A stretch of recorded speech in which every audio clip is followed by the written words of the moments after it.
নমস্কার শ্রোতাগণ, আবারও চলে এলাম পরবর্তী পর্ব অর্থাৎ পার্ট 4 নিয়ে। আগের গল্পগুলো কেমন লাগছে সেটা দয়া করে আমাকে জানিও, আর কোনো ভুল ত্রুটি হলে আমাকে সেটাও জানিও।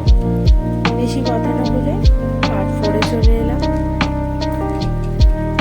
এই দিন কত পরেই এক কায়স্থ বাড়ি ওদের নিমন্ত্রণ হলো। সে আর এক বিস্ময়, কারণ এইবার আলুনি কুমড়োর ডালনা ঠিক থাকলেও লুচি করলো পাতে তেলে ভাজা। মানুষকে নিমন্ত্রণ করে এনে তেলে ভাজা লুচি খাওয়ায় কেউ? তা কলকাতার মেয়ে শ্যামা এতদিন ভাবতেও পারত না। খেতে কিছুই ভালো লাগলো। ঘরে ভাজা টাটকা তেলে ভাজা লুচি যেমন সুগন্ধ তেমনই স্বাদ। ভয় ছিল একটু যে খেয়ে হয়তো অসুখ করবে, কিন্তু কিছুই হলো না। ওরা আবার শোলটা মন্ডা সন্দেশ চাঁদা দিলে দুই জাকে। ক্ষমার কথা মনে করে খুশি মনেই নিয়ে গেল শ্যামা। তার তো আর অন্য উপায় নেই। গোটা বৈশাখ মাসটাই চলল ওদের নিমন্ত্রণ। ওরা যে ভিন্ন জাতের বাড়ি খেতে যাচ্ছে এই কথাটা একবার ছড়িয়ে পড়াতে অনেকেই সাহস করে বলতে এলো। ফলে কত রকম যে অভিজ্ঞতা হলো শ্যামার। কলু বাড়ি যেতেই গিয়ে দেখে রান্না বান্নার কোনো পালাই নেই। একটা করে বড় পাথরের ঘোড়াতে দই ঢেলে দিলে এক এক কাটা, তাতে মর্তমান কলা 4-5টা করে, 5-7 ছোড়া মন্ডা আর আলগোছে খই ঢেলে দিলে তাতে, অর্থাৎ ফলার মেখে খাওয়া। শেষে এক বাটি করে খেয়ে। তবে পাওনা ওদের ওখানেই সবচেয়ে বেশি হয়েছিল। নতুন গামছা, একটি করে নতুন পেতলের সরার, 1 সরা মুন্ডা, আবার 2 আলি দক্ষিণা। বৈশাখ মাসের পর নিমন্ত্রণ কমে এলেও জ্যৈষ্ঠ মাসটা আম খেয়ে এবং 2-4 দিন নিমন্ত্রণ খেয়ে একরকম কাটলো। কিন্তু শ্রাবণে আবার দুর্গতি। ওদের বাড়ির বিরাট আম কাঁঠালের বাগানখানা আচ্ছন্ন করে অন্ধকার ঘনিয়ে আসতে যখন বাইরে অবিশ্রাম বর্ষণ, কাদা জল থই থই করত এবং ভেতরে স্যাঁতে স্যাঁতে ভিজে আবহাওয়া, তখন শ্যামার প্রাণ যেন হাঁপিয়ে উঠত। ইচ্ছে করত একদিন আত্মহত্যা করতে, কিন্তু গর্ভের সন্তানের কথা স্মরণ হতে আর সাহসে কুলত না। দেহ ভারী হয়ে আসছে ক্রমশ, কেমন যেন দুর্বল বোধ হয়। হাতে প্রায়ই খিল লাগে। এই সময় ভালো করে খাওয়ার কথা, সে জায়গায় অর্ধেকেরও ওপর দিন কিছুই খাওয়া হয় না। এই ঘোর বর্ষায় কে কার খবর রাখে, কেই বা চাল পাঠায়। তাল এবং কুমড়ো ও ডুমুর সেদ্ধ খেয়ে খেয়ে ওদের অরুচি হয়ে গেছে। তার উপর এই অন্ধকার, প্রদীপ জ্বালাবারও তেল নেই। কোনো মতে সন্ধ্যা দেখিয়ে প্রদীপ নিভিয়ে দেওয়া হয়। এখানে আসবার আগে ডাকাতির ভয়ে কলকাতাতেই এক যজমান বাড়ি সব গহনা খুলে রেখে আসা হয়েছে। যা আছে তা নামমাত্র, তবু তারই মধ্যে একটা আংটি ও একজোড়া মাকড়ি বিক্রি করতে হয়েছে। একটি অনুগত চাষি ছেলেকে দিয়ে অনেক কষ্টে বিক্রি করানো হয়েছে, কিন্তু তাতেই বা কদিন চলে। সবচেয়ে মজা হচ্ছে এই, এত দুঃখের মূল যে সেই স্বামীর ওপর শ্যামার রাগ যত হয় তার চেয়ে ঢের বেশি মন কেমন করে। একটা দুর্যোগের রাতে সবাই যখন ঘুমিয়ে পড়ে, ওর যেন রাত আর কাটে না। ওর সেই বলিষ্ঠ সুন্দর স্বামী কোথায় আছে, কি করছে কে জানে। যদি অসুখী করে থাকে, হয়তো ওরা যা ভাবছে তা নয়। হয়তো রোজগার করতেই সে কোনো দূর দেশে এগিয়ে পড়েছে, সেখান থেকে চিঠিও পাওয়া যায় না। ওর মন স্নেহশীলা জননীর মতোই একান্ত স্নেহে স্বামীর সব দোষ ঢেকে দিতে চাইত। অনুপস্থিত কোনো প্রতিপক্ষের সঙ্গে তর্ক করে করে ক্লান্ত হয়ে পড়ত। কাকে যে সে বোঝাচ্ছে, কার কাছে নরেনের দোষ স্খালনের চেষ্টা করছে, তা সে নিজেই জানে না। তবুও ওর মনের দ্বন্দ্বের ও যুক্তি সৃষ্টির বিরাম থাকতো না। মাঝে মাঝে প্রাণ যখন আকুলি বিকুলি করে উঠত, তখন বেদনার অসহ্য তীব্রতায় শ্যামা জোরে আঁকড়ে ধরত শাশুড়িকেই। ক্ষমা হয়তো ঘুম ভেঙে প্রশ্ন করতেন, কি হয়েছে ছোট বৌমা, ভয় পেয়েছো মা? এই যে আমি আছি মা, ভয় কি? আহা, ঘুমের ঘোরে বুঝি? কি স্বপ্ন দেখেছে বাছা আমার, ষাট ষাট। অপ্রস্তুত হয়ে শ্যামা বলতো, না না। পাশ ফিরে শান্ত সংযত হয়ে শুধু ঘুম আসতো না ওর তবু। বাইরে অদ্য তামসি নিশি মাতামাতি করে চলেছে অবিশ্রান্ত। তাল ও নারকেল গাছের মাথাগুলায় প্রতিহত হয়ে বাতাস গো গো শব্দ করত। বন্ধ খড়খড়ির ফাঁক দিয়ে চোখে বিদ্যুৎ চমকের আভাস লাগতো ক্ষণে ক্ষণে। মেঘের গর্জন চমকে দিত সেই অন্যমনস্কতার মধ্যে। শুয়ে শুয়ে ভাবত স্বামীর কথা। সে সময় ওর নিজের দুঃখের একটি কথাও মনে পড়ত না। অন্তরের সমস্ত বর্ষণ চলত একটি মাত্র লোককে কেন্দ্র করে। হয়তো অনেকক্ষণ পরে চোখের জল ধারায় ধারায় নিঃশব্দে ঝরে পড়তে শুরু হতো। অবশেষে শ্রান্ত হয়ে শ্যামা ভোরের দিকে ঘুমিয়ে পড়ত। ভাদ্রের প্রথমেই অপ্রত্যাশিতভাবে 15টা টাকা মানি অর্ডারে এলো দেবেনের কাছ থেকে। তাতে 2 ছত্র চিঠি লেখা শুরু। বিশেষ ব্যস্ত থাকায় সংবাদ লইতে পারি নাই, শীঘ্রই যাইতেছি। তার মধ্যে নরেনের কোনো কথা নেই।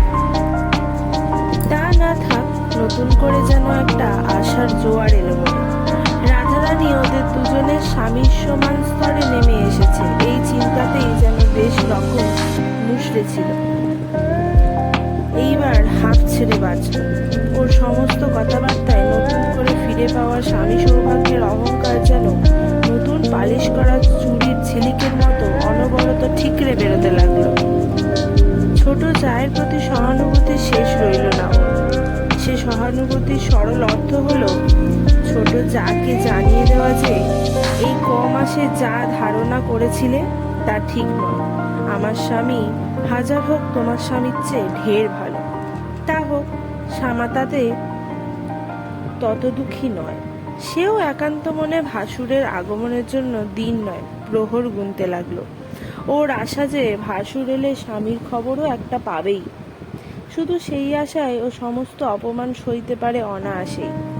কিন্তু তার আগেই একটি স্মরণীয় ঘটনা ঘটে গেল। ভাদ্রের মাঝামাঝি শ্যামা একদিন শাশুড়িকে ডেকে বললে, মা, পেটটা কেমন করছে, একটু উঠুন না।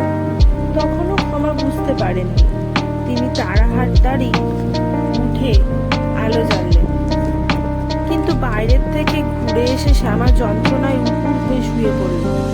কি তীব্র অসহ্য যন্ত্রণা পেটে! মনে হলো যেন সাঁড়াশি দিয়ে কে ওর পেটের মাংস টেনে টেনে ছিঁড়ছে। ও কি বৌমা, ওমা, কি হবে? এর মধ্যেই তোমার ছেলেপুলে হবে নাকি? স্বাদ হলো না যে এখনো। দাইকেই বা কে খবর দেয়? খবর বৌমা, কি হবে মা? ওঠো না একবার। ওহ বাপরে! শ্যামার মুখ বিবর্ণ, চোখ ঠেলে বেরোচ্ছে। যন্ত্রণায় সমস্ত দেহ কুঁচকে কুঁচকে উঠছে। তবু সম্ভাবনাটা মাথায় আসার পর থেকেই যেন কি একটা আনন্দ হচ্ছে। ওই যন্ত্রণার মধ্যেই ক্ষমা তাড়াতাড়ি ছুটলেন পাশের বাড়িতে। অন্ধকারে জঙ্গলের মধ্য দিয়ে জ্ঞান শূন্য হয়ে। পাশের বাড়ির গিন্নিটি অবশ্য খুব ভালো বলতে হবে। তিনি তখনই নিজের বড় ছেলেকে দাইয়ের সন্ধানে পাঠিয়ে ক্ষমার সঙ্গে চলে এলেন। কিন্তু ততক্ষণে শ্যামার ছেলে হয়ে গেছে, টুকটুকে কোল আলো করা পুত্র সন্তান। শ্রান্তিতে শ্যামা চোখ বুজেছে। ক্ষমা তাড়াতাড়ি ছুটে এসে খোকাকে কোলে তুলে নিলেন। হতভাগাটা কোথায় আছে, কি করছে কে জানে। পুত্র সন্তানের মুখ প্রথম তারই দেখার কথা। তা সে ভাগ্যে কি আছে? ক্ষমার মনে মনে পরিতাপের শেষ রইল না। আশ্বিন মাসের গোড়ার দিকে সত্যিই দেবেন এসে হাজির হলো একদা। তাকে দেখে ক্ষমার চোখের জল আর বাঁধ মানে না। তার অমন সুন্দর ছেলের কি হাল হয়েছে! নরেন তবু একটু ময়লা, দেবেনের রং ছিল কাঁচা সোনার মতো। সে রং পুরো কালো হয়ে গেছে। চোখ কোটরগত, দৃষ্টি নিষ্প্রভ, গাল চড়িয়ে রোগা হয়ে একেবারে যেন বুড়ো হয়ে গেছে। হাতে পায়ে কি ঘা হয়েছিল এখনো সব সারেনি। রাধারানীও বারবার চোখ মুছতে লাগলো।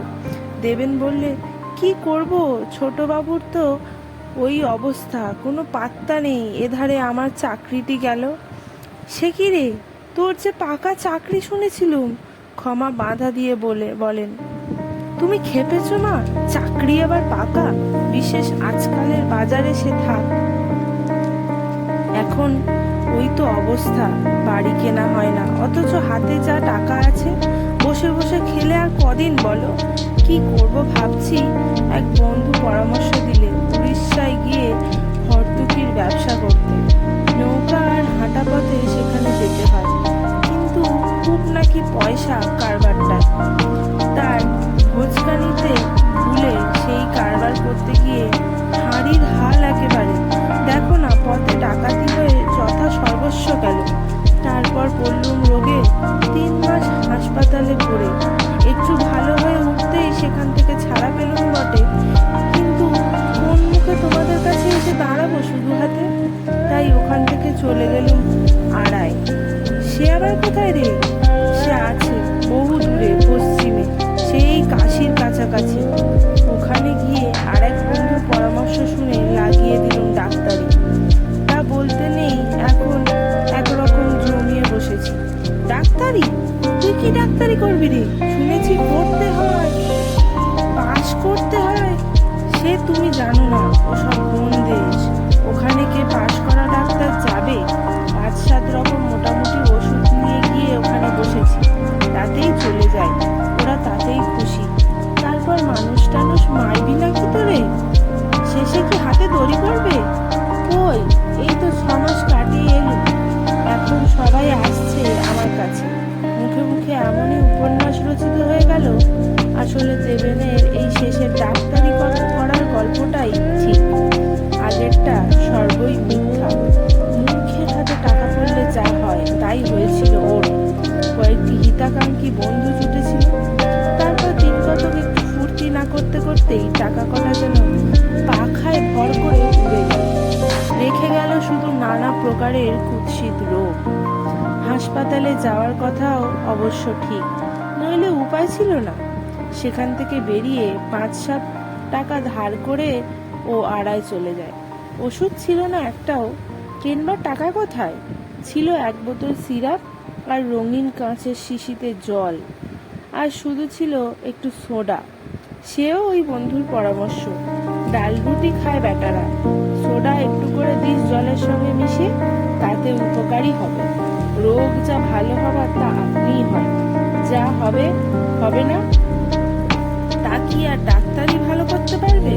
ডাক্তারের হাতেই কি সব রোগী বাঁচে? তবে আর ভাবনা ছিল কি, এই বন্ধুটি সৎ পরামর্শই দিয়েছিল। শহরে 4 আনা করে ফি নেয় দেবে, গ্রামে গেলে 8 আনা থেকে 1 টাকা পর্যন্ত। গম্ভীরভাবে নাড়ি দেখে, চোঙা বসায়, ফিরে এসে ওষুধ পাঠিয়ে দেয়। 1 শিশি ওষুধ 2 আনা। রোগ সেরে গেলে লাউটা, কুমড়োটা, কপিটা, ডাল, কড়াই, গম এসব তো আছেই। ফলে এই 2-3 মাসেই দেবেন একটা খচ্চর কিনেছে। এখন তাতেই চেপে দেহাতে ডাক্তারি করতে যায়। 3-3 পরে মার কাছে বসে মাথা টাথা চুলকে দেবেন বললে, মা, আমাকে তো ফিরতে হয় এবার। সে কি রে, এরই মধ্যে? নইলে রুগীপত্র যা হাতে এসেছে অন্য ঘরে চলে যাবে যে। এ কি আমার আশা উচিত হয়েছে? নেহাত তোমাদের জন্য প্রাণটা ছটফট করছিল তাই। তা তবে যা, কিন্তু আমাদের কি গতি হবে? আর একটু ইতস্তত করে দেবেন বললে, ওখানে একটা ঘর নিয়েছি বটে, কিন্তু খাওয়া দাওয়ার অসুবিধা হচ্ছে। খেটে খুটে এসে হাত পুড়িয়ে রেঁধে খাওয়া সে আর পোষায় না। কেন, ওখানে ঠাকুর টাকুর? তুমি খেপেছো না? এতকাল পরে ওই খোঁটা বামুনির হাতে খাবো আমি? ওদের কি জাতের ঠিক আছে? মাঠ থেকে ফিরে এসে কাপড় ছাড়ে না। ক্ষমা কল্পনাও করতে পারবেন না কোনোদিন যে পতিতালয়ের ভাত ও মাংস 2ই দেবেনের চলে গিয়েছে ইতিমধ্যে। সেটা জেনেই দেবেন নিশ্চিন্ত হয়ে কথাটা বলতে পারলেন। ক্ষমা একটুখানি চুপ করে থেকে চিন্তিতভাবেই বললেন, তাহলে তুই কি আমাদের নিয়ে যেতে চাস? কিন্তু নর তো কোনো খবরই রাখছে না। কোন দিন যদি ফিরে আসে আমাদের খোঁজটা পর্যন্ত পাবে না। দেবেন চিৎকার করে উঠল, ও হারামজাদার নাম করবে না আমার সামনে, এই বলে দিলুম, ব্যাস, নইলে খুনোখুনি হয়ে যাবে। চিরদিন তোমার একভাবেই গেল। তোমার যেন একটা অযথা স্নেহ ওর ওপরে। তোমার প্রশ্রয়ই তো ও এতটা উচ্ছন্নে যেতে পারলে। নচ্ছার বোমবেটে বদমাস, বেজন্মা কোথাকার। শ্যামা আড়াল থেকে শিউরে উঠল। ওকে চোখের জল এসে গিয়েছিল। ভাসুরের কথার মধ্যে যে সংশয়টা প্রচ্ছন্ন ছিল সেটা অনুমান করে। ক্ষমাও ছেলের রাগ দেখে তাড়াতাড়ি কথাটা চেপে গিয়ে বললেন, তার যা খুশি হোক গে, এখানে না পায় বৌমার মার কাছে তো একবার খবর নেবে। কি আর করা যায়। দেবের মুখখানা গোছ করে অন্যদিকে মুখ ফিরিয়ে বললে, সব শুদ্ধ খাবার কথাই বা কে বলছে? আমার নতুন ডাক্তারি এতগুলো লোককে ঘাড়ি নিয়ে গিয়ে চালাবো কি করে? থাকি তো একখানা ঘরে। অবাক হয়ে ক্ষমা প্রশ্ন করে, তবে এখনকার মতো তোমার জ্যৈষ্ঠ পুত্রবধূকেই শুধু নিয়ে যাব? দেবেন উদাসীন ভাবে অন্যদিকে তাকিয়ে রইল। কিছুক্ষণ পর্যন্ত বিস্ময়ে ক্ষমার মুখ দিয়ে কথাই বেরোল না। তারপর শুধু আস্তে আস্তে প্রশ্ন করলেন, তাহলে আমাদের কি হবে? এই নির্জন নিবান্দাপুরীতে দুটো মেয়ে ছেলে পড়ে থাকবো? আমি তো এই বুড়ি হয়েছি, যদি ভালো মন্দ কিছু হয়। ও তো দুধের মেয়ে, তার সঙ্গে একটা বাচ্চা, কি করে সামলাবে? আমরা খাবোই বা কি তাও তো জানি না। সব তো উড়িয়ে পুড়িয়ে দিলি। দেবেন বললে, তা বলে কি সবাই চলে যাওয়াই ঠিক হবে?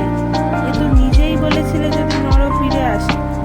সে কাউকে খুঁজে না পেয়ে কি করবে সেটা ভেবে দেখেছো? তাকে কি একেবারে ভাসিয়ে দেওয়া ঠিক? তুমি তো তারও মা। আমার আরো বেশি বিস্মিত হবার অবস্থা ছিল। তিনি শুধু ওর দিকে চেয়েই রইলেন। দেবেন একটু থেমে বললেন, না হয় বৌমাকে কলকাতাতে ওর মায়ের কাছে পাঠিয়ে দাও। তুমি থাকো এখানে, একটা ঝিঁটি দেখে নাও। আমি না হয় 4-5 টাকা করে পাঠাবো। না হয় 4-5 মাস দেখো অন্তত, তখনও নর না ফেরে আমি তোমাকে এসে নিয়ে যাবো। তোমাকে শব্দটার উপর অতিরিক্ত জোর দিলে দেবে। ক্ষমা একটুখানি চুপ করে থেকে উঠে অন্যত্র চলে গেল।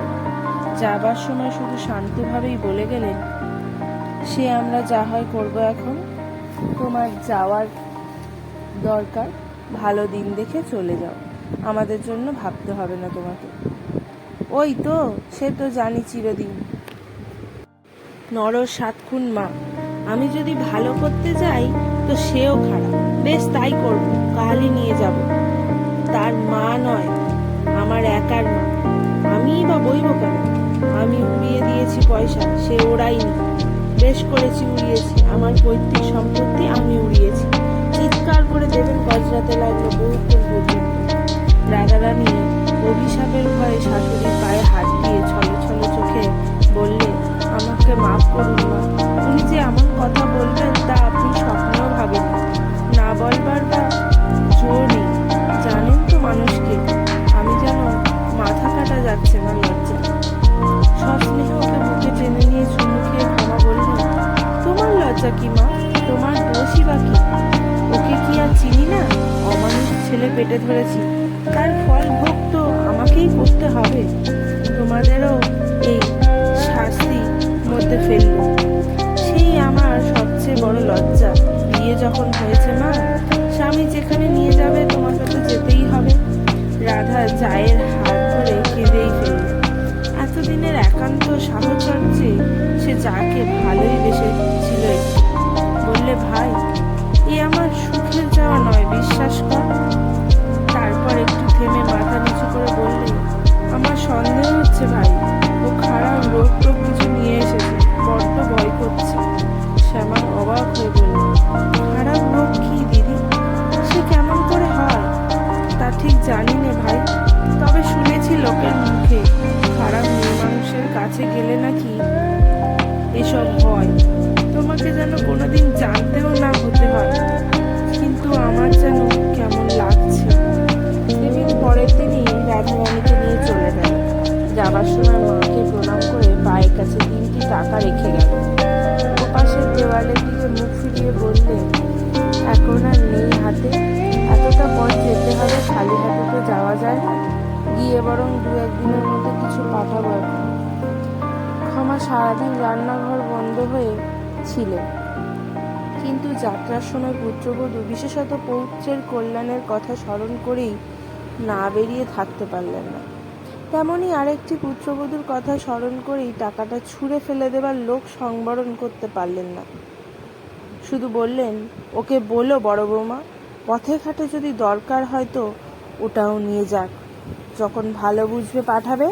আমাদের এতকাল যেভাবে কেটেছে সেভাবেই কাটবে। দেবেন ততক্ষণে গরুর গাড়িতে গিয়ে উঠেছে। সে আর